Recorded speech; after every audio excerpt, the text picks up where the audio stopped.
So what's the point of the balls? So rubber balls filled with sand.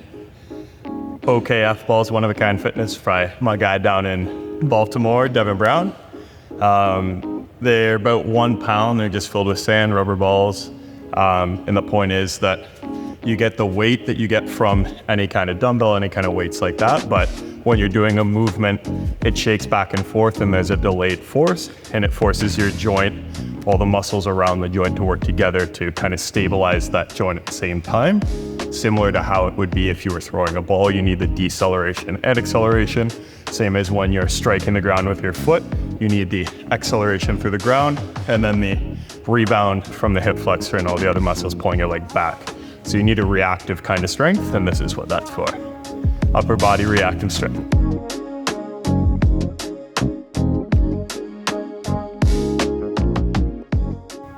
And these kinds of exercises, when you're really, it's all about finding, to start, a neutral shoulder position. We usually give people the T-Rex cue, or typing at the keyboard cue. And shoulders float towards the ears, and it's about finding that neutral position between your shoulders aren't locked down and back, they're not hunched, they're not forwards.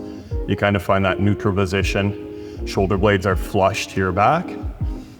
And then it's about feeling all the connections together as you're getting nice and tall, and your breath is lengthening you out from the inside.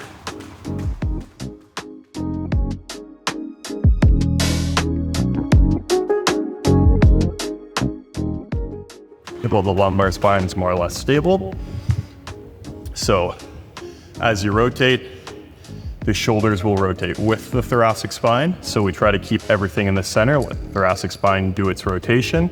And then the shoulders, as though you're holding onto a bar, will move with it, rotating forwards or backwards, depending on the side. So it'll look like this at neutral. And then when you go into the rotation, you're getting the external rotation on this shoulder joint, internal on this shoulder joint, and rotation through the cervical and thoracic spine. And then I play around with the legs a little bit. You want a sable stance, but I like to play around with it a little bit like I'm throwing something. Just gets me a little bit more of that feel. Transfers well to sports and throwing, stuff like that. Same thing on the other side.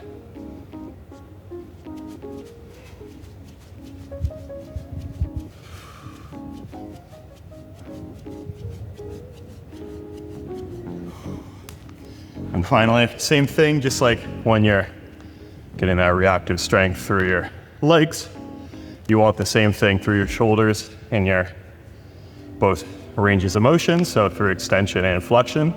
So I work it a little bit here for jumps. Same thing, finding that neutral shoulder position. Breathing through your nose. And the breathing is really the tough part in a lot of these, is you're trying to fill out this portion, this bottom portion of your stomach, and let the pressure come upwards to make you tall and really set everything into place. Decompress you a little bit, and it's hard to do that while that force is coming through your body, so it takes a lot of concentration. And then I tend to do these ones because it feels pretty good.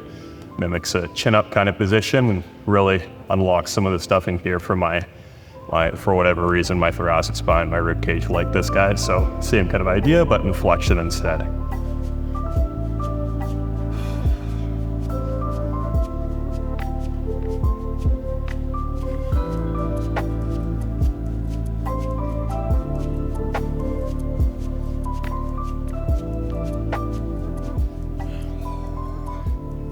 There you have it. Usually you go longer than that.